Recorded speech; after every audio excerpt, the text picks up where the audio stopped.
উত্তরাঞ্চলে এরই মধ্যে জেঁকে বসেছে শীত। তেঁতুলিয়ায় কুয়াশা আর উত্তরা হাওয়ার দাপটে শীতের উপস্থিতি স্পষ্ট হয়ে উঠছে।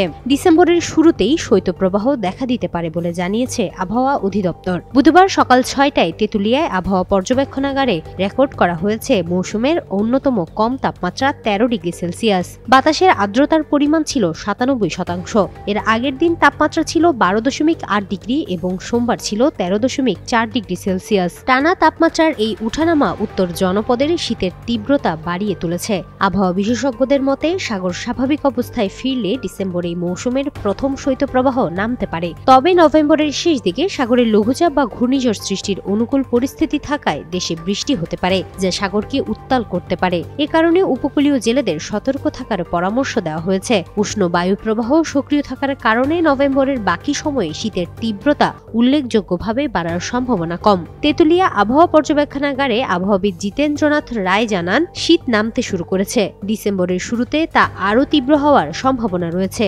শৈত্যপ্রবাহের সম্ভাবনাও রয়েছে।